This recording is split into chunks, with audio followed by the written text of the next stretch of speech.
আজকে তোমাদের মাঝে এমন কিছু বিষয় নিয়ে আলোচনা করতে চলেছি যে বিষয়টা তোমাদের অত্যন্ত জানা প্রয়োজন। কি এই বিষয়গুলো রয়েছে? বর্তমান সমাজ ব্যবস্থা এবং রাজনৈতিক পরিস্থিতি কেন এত অস্থিরতা? নিজে আজকে পশ্চিমবঙ্গের যে বিষয়টা তোমাদের সামনে বলছি সেটা হচ্ছে মাধ্যমিক পাস। যদি পশ্চিমবঙ্গের মাধ্যমিক পাস হিসাবে দেখা যায় তাহলে কত? প্রায় প্রায় 1 কোটি 1 কোটি যুবক বেকার। তাহলে 1 কোটি যুবক বেকার, এবার সামনে যে পরিস্থিতি আসছে সেই পরিস্থিতিটা কতটা পাল্টাবে, এই পাল্টানোটা কিন্তু দরকার কি দরকার নেই সেটা তোমরা ঠিক করবে। কিন্তু কি দরকার, কি হয়েছে তার জন্য তোমাদের কিছু তথ্য জেনে রাখা দরকার। তোমরা যদি এই তথ্যগুলো না জানো তাহলে কিন্তু তোমরা ডিসিশন নিতে পারবে না। অনেক জায়গা থেকে কিন্তু তোমরা শোনো, কিন্তু সবসময় মনে রেখো, কারণ তুমি আজ শিক্ষিত, তোমার চাহিদা কি? তুমি শিক্ষিত, তোমার শিক্ষার সেই প্রসারের জায়গা, সেই ক্ষেত্রটা তুমি যদি না পাও, শিক্ষার যে বিস্তার সেই জায়গাটা তুমি যদি না পাও, তাহলে তোমার জীবন বৃথা। আর এই ক্ষেত্রটা তৈরি করবে কে? প্রথম প্রশ্ন হচ্ছে তোমার যে শিক্ষার যে ক্ষেত্র, সেই ক্ষেত্রটা কে তৈরি করবে?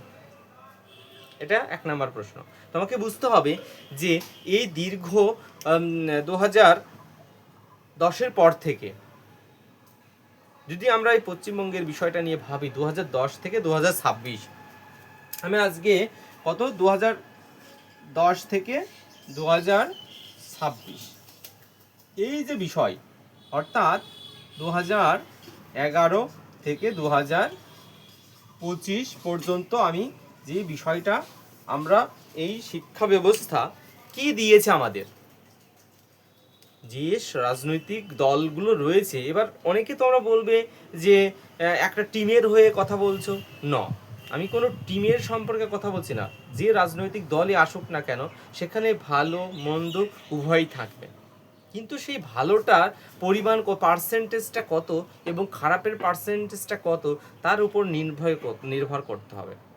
পুরো দেশ আজ যেভাবে চলেছে, এগিয়ে চলেছে, সেখানে আমাদের রাজ্য কি সেইভাবে এগিয়ে তাল মিলিয়ে চলতে পেরেছে? অনেকে বলবে যে পার্সেন্টেজের দিক থেকে পশ্চিমবঙ্গ অনেক এগিয়ে, কিন্তু একটা কথা যদি বলা যায় যে ব্রিটিশ শাসন যখন ছিল, তখন ব্রিটিশ শাসনের সময় কিন্তু কলকাতা ছিল এখানকার রাজধানী। সেই রাজধানীতে থেকে এখানকার কিন্তু এখনও যদি ভারতবর্ষের মধ্যে 10টা শহরের নাম বলতে হয়, তবে কলকাতা একটা। তাহলে কলকাতার মানুষ হয়েও কেন আমরা পিছিয়ে থাকবো? শিক্ষা ব্যবস্থার দিক থেকে কেন আমরা পিছিয়ে থাকবো? কোনো কর্ম নেই। সমস্ত লোকজন তোমরা যদি তোমাদের আশেপাশে দেখো, সবাই আজকে কলকাতা অর্থাৎ পশ্চিমবঙ্গ ছেড়ে তারা বাইরে। কেন? প্রথম প্রশ্ন এটা হচ্ছে। দ্বিতীয় প্রশ্ন, নিজের পরিবার, নিজের রাজ্য, নিজের জেলা, নিজের গ্রাম ছেড়ে কেন আজকে তারা বাইরে রয়েছে? কেন? প্রশ্ন হচ্ছে কেন? যারা শিক্ষিত, যারা অর্ধশিক্ষিত, যারা মাধ্যমিক, যারা উচ্চ মাধ্যমিক পাস, তারা অনেকেই, তুমি ভালো করে দেখো তোমার বাড়ির পাশে বা তোমার গ্রামে তুমি যাদের সাথে পড়াশোনা করেছো, তাদের সঙ্গে ঘুরছো, উঠা বসা করছো, তাদের পরিবারের সম্পর্কে তুমি খোঁজ নিয়ে দেখো, বেশিরভাগ মানুষজন পরিবার ছাড়া, পরিবার থেকে আজকে অন্য ভিন্ন রাজ্যে কাজ করছে। কেন? তোমার মনে কি প্রশ্ন হয় না যে এই পরিবর্তনটা দরকার? 2011 সাল থেকে 2025 সালের মধ্যে যদি শিক্ষা ব্যবস্থার কথা আমি বলে থাকি, তাহলে কতগুলো প্রাইমারি স্কুল, কতগুলো হাই স্কুল সব বন্ধ হয়ে গেছে। তার তথ্য কি তোমার কাছে আছে? হাজার হাজার প্রাইমারি স্কুল আজকে বন্ধের মুখে। উচ্চ মাধ্যমিক আজকে নেই। যেখানে একটা সময় যদি তুমি দেখো, একটা সময় কলেজে ভর্তি হওয়ার জন্য একটা সিটের জন্য লড়াই করতো 100 জন, 99 জন চান্স পেত না। চান্স পাওয়ার জন্য তারা কিন্তু সেই জায়গায় যেতে পারতো না। আর আজকে সিট রয়েছে, ছাত্রছাত্রী নেই। কেন? প্রশ্ন রাখতে হবে। সিট রয়েছে কলেজে, অসংখ্য সিট প্রত্যেক বছর ফাঁকা থাকছে। কেন? মানুষ কি তাহলে লেখাপড়ার থেকে অনেক দূরে চলে যাচ্ছে? তারা কি ভেবেই নিয়েছে লেখাপড়া করে কিছুই হবে না? তাহলে তো লেখাপড়া যদি না থাকে, শিক্ষা যদি না থাকে, সেই সমাজ কখনোই অগ্রগতির দিকে যেতে পারবে না। তাহলে এই বিষয়টা কি তোমার পরিবর্তনের প্রয়োজন নেই?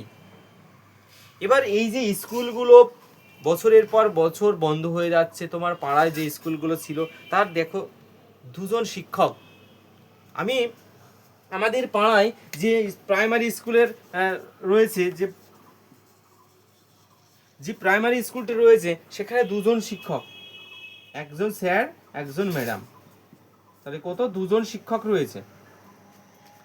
তাহলে ক্লাস 1, 2, 3, 4 সেখানে 4টি ক্লাস রয়েছে, বুঝবে? 1, 2, 3, 4 যদি যদি আমি একদম প্রত্যেকটা ক্লাসের জন্য একটি করে শিক্ষক বা একটি করে ম্যাডাম ধরি, তবুও তো এখানে 4জনের দরকার। 4টি, যেহেতু 4টি ক্লাস, 4জনের তো দরকার। সেখানে 2টো শিক্ষক, তাহলে এই 4টে ক্লাস কি করে 2জনে মেকআপ করবে? যে স্কুলগুলো তো বন্ধ হয়ে গেছে সেগুলো তো গেছেই, সেখানে তো শিক্ষক নেই, তাহলে এবার প্রশ্ন হচ্ছে, তাহলে কি ছাত্রছাত্রীর জনসংখ্যা কমছে? ছাত্রছাত্রী তাহলে নেই না, তাহলে প্রাইভেট স্কুলগুলো এত হচ্ছে রমরমিয়ে বেড়ে চলেছে কেন? তুমি যদি দেখো একটা প্রাইভেট স্কুলে, আমি যদি এখানে বলি, কারণ আমি নিজে আজকে প্রায় নেই করেও 8 থেকে 10টা প্রাইভেট স্কুলের ছাত্রছাত্রীদের পড়াই। সেই প্রাইভেট স্কুলে আমি একটা ইংলিশ মিডিয়াম স্কুলের, একটা প্রাইভেট স্কুলের কথা, বাংলা মিডিয়াম, ইংলিশ বেঙ্গলি মিডিয়ামের কথাও বলছি। দেখো সেই স্কুলে বর্তমানে ছাত্র সংখ্যা রয়েছে 700 জন। নার্সারি থেকে 4 পর্যন্ত ছাত্রীর সংখ্যা রয়েছে 700 জন। আমি তোমাকে একদম ডিটেলসে বলছি, 700 জন রয়েছে। তাহলে এই 700 জন ছাত্রছাত্রী কেন আজকে প্রাইভেট স্কুলে পড়ছে নিজের টাকা খরচ করে? কেন? তাহলে ছাত্রছাত্রী, সরকার বলছে ছাত্রছাত্রী নেই, ছাত্রছাত্রী তাহলে কোথায়? এই 700 জন ছাত্রছাত্রী তাহলে প্রাইভেট স্কুলে কেন? প্রাইভেট স্কুলের নিজের টাকা খরচ করে বাবা মা তাদের কিন্তু শিক্ষার ব্যবস্থায় নিয়ে আসছে। প্রাইভেট স্কুলে একজন শিক্ষকের বেতন 3,000 থেকে কত? 10,000 টাকা। 3,000 থেকে ম্যাক্সিমাম 10,000 টাকা। সেখানে সরকারি স্কুলের একজন টিচারের বেতন 30,000 থেকে বেশি, 30 থেকে 35 থেকে 40,000। তাহলে সেই 30-40,000 টাকা দিয়ে যদি তাদের শিক্ষা ব্যবস্থায় রাখা হয়, আর একজন 3,000 থেকে 10,000 টাকা দিয়ে যদি প্রাইভেট স্কুলের শিক্ষক রাখা যায়, আমি যদি বলি এখনো বর্তমানে একদম আমার বলতে কোনো দ্বিধা নেই, কারণ আমি প্রাইভেট স্কুলের ছাত্রছাত্রীদেরও পড়াচ্ছি, এবং যারা সরকারি স্কুলেও যারা যে সমস্ত ছাত্রছাত্রী তারা নিজের নামটা পর্যন্ত লিখতে পারে না। আর একটা প্রাইভেট স্কুলের যদি শিক্ষার ব্যবস্থা দেওয়া হয়, তাহলে কিন্তু তারা একটা একদম বলবো ভালো স্টুডেন্ট, ভালো নিজের নাম টাম লিখতে পারে, ঠিকানা ABCD সব জানে। একদম নার্সারি স্কুলে কিন্তু একটা সরকারি স্কুলের কেন? এই কারণে, কারণ 4টে ক্লাস 2জন শিক্ষক, 4টে ক্লাস 1জন শিক্ষক, তাহলে সেটা কি শেখাবে? তাহলে পরিকাঠামো দিক কিন্তু আজকে সরকার ভেঙে দিয়েছে, পরিকাঠামোর দিক সরকার কিন্তু ভেঙে দিয়েছে। তাহলে এই বিষয়টা কিন্তু সকলের নজরে রাখতে হবে যে আমরা এর পরিবর্তন চাই। শুধু ভাতা দিলে কি হবে? ভাতা দিলে সাময়িক বিষয়টা হয়তো বা কিছুটা লাঘব হয়। ভাতা মানুষ কখন দেয়? ভাতা যে সরকারি দিচ্ছে ভাতা, আমি অত টাকা ভাতা দিচ্ছি, আমি সরকারে আসলে তোমাদের এত টাকা দেব। এই যে দুটো সরকারি যারা রয়েছে, যারা প্রতিপক্ষ এবং যারা বিরোধী পক্ষ রয়েছে, প্রত্যেকটা সরকারি কিন্তু ভাতা হ্যাঁ, ভাতা দেওয়া তো ভালো, যারা পিছিয়ে পড়েছে তাদের ভাতা দেওয়া প্রয়োজন, কিন্তু যারা এগিয়ে রয়েছে তাদের তো কর্মসংস্থানগুলো প্রয়োজন। কর্মসংস্থানের কথা নেই কেন? কোনো সরকার এ পর্যন্ত বলেছে যে আমি কর্মসংস্থান দেব?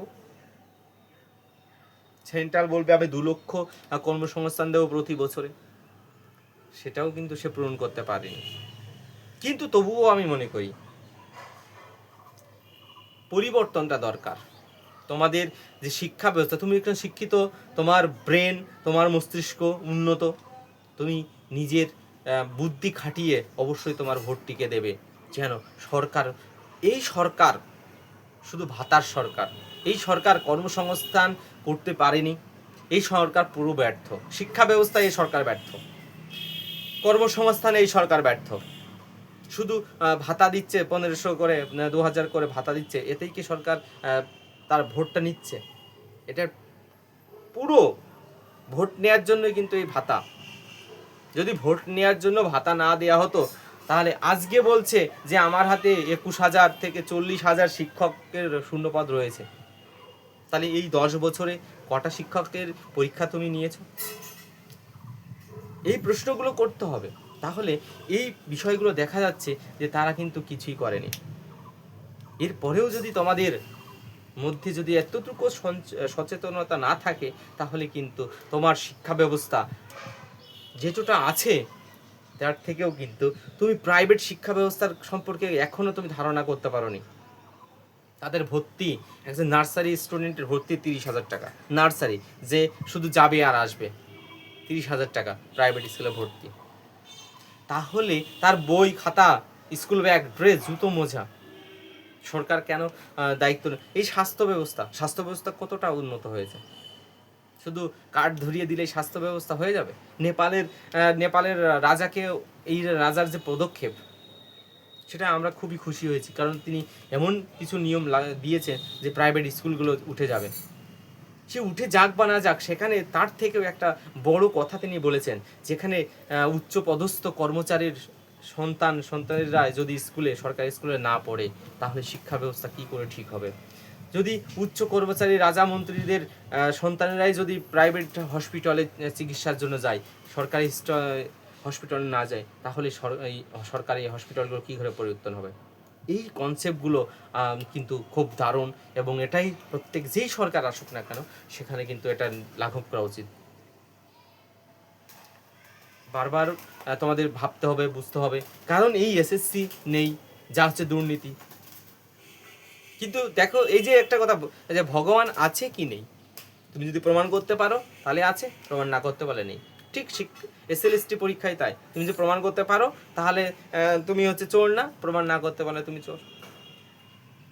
বিষয়টা তেমন। এই যে 26,000 শিক্ষা গেছে, এই যে দুর্নীতিতে গেছে, এখানে প্রত্যেকের কাছ থেকে SMS এর মাধ্যমে টাকা এসছে, টাকা নেওয়া হয়েছে। তুমি ভালো রেজাল্ট করেছো, ভালো পরীক্ষা দিয়েছো, তোমার নাম আসেনি। যারা কম রেজাল্ট হয়েছে সেখানেও কিন্তু দেখা গেছে যে চাকরি একের পর এক চাকরি চলে গেছে, নাম্বার বাড়া হয়েছে, সাদা খাতায় চাকরি। তুমি বলো শিক্ষা ব্যবস্থায় তোমার কোথায় মেধা? কোথায় মেধাকে কিন্তু এখানে কোনো যোগ্যতায় দেওয়া হয়নি, গলা টিপে মেধাকে হত্যা করা হয়েছে। এই বিষয়টি কিন্তু তোমাদের জানতে হবে, বুঝতে হবে। এখনও তোমরা আজকে যারা আছো এবং আগামী দিনে যারা দেখছো ভিডিওগুলো, অবশ্যই চিন্তা করবে যে পরিবর্তন কি দরকার, কি দরকার নেই, কি ভাতা দরকার, কি দরকার নেই। রাজনীতি থাকবে, আসবে যাবে, কিন্তু সঠিক সিদ্ধান্ত কিন্তু জনগণের নিতে হবে। সরকার যে সরকারি আসুক না কেন, সে কিছু উন্নত করবেই, এটা সাধারণ ব্যাপার। ক্ষমতায় থাকার জন্য যা করণীয় সরকার তাই করবে, কিন্তু জনগণের যদি সঠিক সিদ্ধান্ত না থাকে, জনগণ যদি না বোঝে, সরকার কখনো শুধরাবে না। সরকারকে শুধরাতে হলে একমাত্র জনগণকেই কিন্তু সঠিক সিদ্ধান্ত নিতে হবে। তাই তোমরা আজকে যারা ভিডিওটি দেখছো, তোমাদের সিদ্ধান্ত আশা রাখি তোমাদের বুদ্ধিসম্মত, তোমরা বুদ্ধিশালী, বুদ্ধিজীবী মানুষ, তাহলে তোমাদের সঠিক সিদ্ধান্ত নেওয়ার সময় এসে গেছে। সঠিক সিদ্ধান্ত নেবে, আশা রাখি আগামী শিক্ষা জেনারেশনকে এগিয়ে নেওয়ার জন্য তোমরা তোমাদের সঠিক সিদ্ধান্ত নাও এবং সঠিকভাবে নিজের ভোটটাকে যথাযথ প্রয়োগ করো। তারপর যদি তারা না পারে, আমি সবসময় বলি যাদের যোগ্যতা নেই সেখানে সেই স্থানে থাকা, অবশ্যই জনগণের উচিত সেই সরকারকে উৎখাত করে ফেলে দেয়া। সে যেই আসুক না কেন তাকে সুযোগ দিতে হবে। সে যদি যোগ্য হয়ে থাকে তবে তাকে রাখা উচিত, সে যদি অযোগ্য হয় তাকে ছুঁড়ে ফেলা উচিত। কারণ সরকার শুধু রূপ দেখানোর, গুণ দেখানোর জন্য নয়, এবং কাটমানি নেওয়ার জন্য নয়, নিজে শুধু বড়লোক হবে আর অন্যরা শুধু ভুরো কাটবে এমন নয়। তাই আমি মনে করি যে সরকারটা দুর্নীতিগ্রস্ত সেই সরকারকে উৎখাত করতে হবে, সে যে সরকারই আসুক না কেন। আমি প্রত্যেক সরকারকেই সমালোচনা করব, এবং যে সরকারে আসতে যারা ছিল তারা ভালো করতে পারেনি, এদের থাকার যোগ্যতা নেই। অন্যকে নতুনদের সুযোগ দিতে হবে, নতুনরাও যদি সুযোগ সদ্ব্যবহার না করে এবং সঠিক কাজ না করে তাদেরকেও রাখার কোনো যৌক্তিকতা নেই আমি বলে মনে করি। আমার ভিডিওটি দেখে যদি কারোর কোনো রূপ বিন্দুমাত্র কোনো বিরোধী থাকে অবশ্যই কমেন্ট করো এবং বিরোধিতা করবে। আমি প্রত্যেকটা যথার্থ প্রশ্নের উত্তর দিয়ে তোমাদের বুঝিয়ে দেবো। তবে এসো আমরা সবাই পরিবর্তন চাই, এই সরকারকে আমরা পরিবর্তন করি, কারণ এই সরকার সম্পূর্ণ ব্যর্থ, এই সরকার শিক্ষা ব্যবস্থায় ব্যর্থ, এই সরকার দুর্নীতি 1 নাম্বার, এই সরকার থাকার যোগ্যতা হারিয়েছে, অতএব তার থাকার কোনো যোগ্যতা নেই। ধন্যবাদ সকলকে।